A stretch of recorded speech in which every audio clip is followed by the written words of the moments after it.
Award-winning Canadian author Heather O'Neill is back with her latest novel. It's called Valentine in Montreal.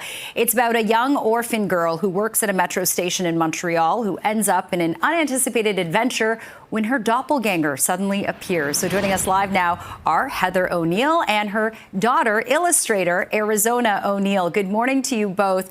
Heather, I'll start with you. Valentine in Montreal was originally published in weekly installments in the Montreal Gazette, Mystery on the Metro, it was called, really echoing that serial format and paying homage to Charles Dickens and that era of writing. So how did this episodic format influence your pacing and character development and really your connection with readers?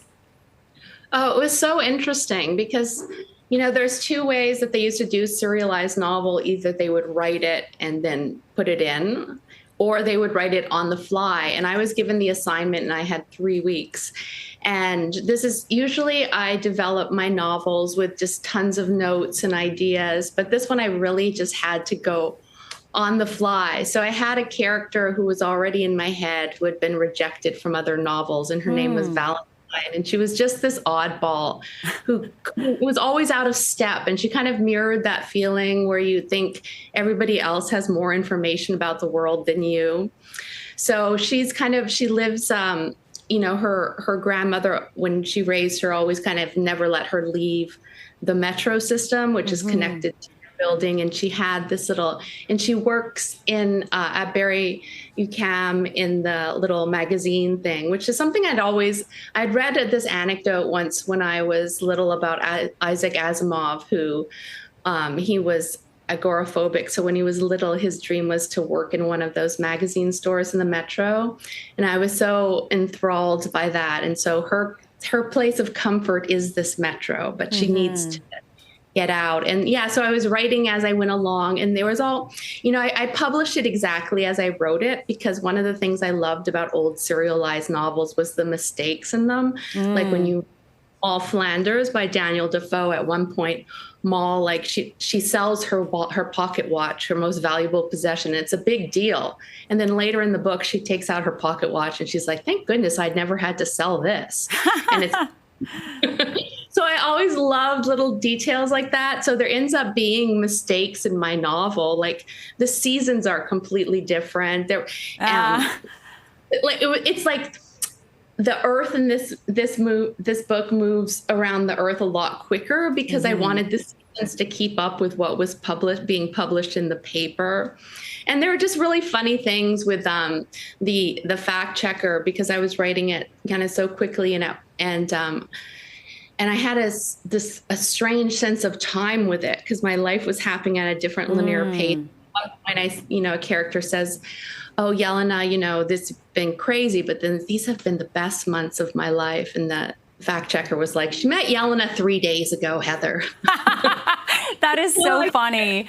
Yeah, what a process to be writing in that format. And Arizona, I want to bring in you created the beautiful illustrations for this book that really brings to life the magic and melancholy of the novel. How was it like working with your mother to collaborate with her creativity? And how did your artwork really influence the world of Valentine? Yeah, well, so there's about 62 illustrations in the book. So it was a very big undertaking for me. And I was with Heather through the entire process of writing the serialized novel. We would go to the metros together. So I was really there in her head as she was developing the story. But also I always find that, because we were so close growing up and all that I really know the inside of her head. So when I was deciding what to illustrate, I was reading the text and I would highlight the most striking images and really let my creativity and what inspired me the most lead the way. And, we didn't actually communicate too much while I was illustrating it. I find authors have a hard time sometimes, accepting an illustrator's vision of a character, of a setting. So I knew that if I just went in and we kept ourselves a little bit separate during the process, at the end, it would all come together very well. There, when Dickens was doing his serialized novels, one of his illustrators hated him so much and actually killed himself. It was a very tragic story because it clashed too much because Dickens was trying to control the illustrations too strongly. So Wow. authors can be intense. Yeah. Okay, well, lucky this is a mom-daughter duo. Listen, it's a beautiful collaboration. Heather, you write with such childlike wonder and visceralness. And, you know, I loved your novel, The Girl Who Was Saturday Night. So I can't wait for people to check out Valentine in Montreal. It is out today. A Canadian treasure once again. Thank you both for joining us, Heather and Arizona O'Neill. Take care. Bye. Thank you.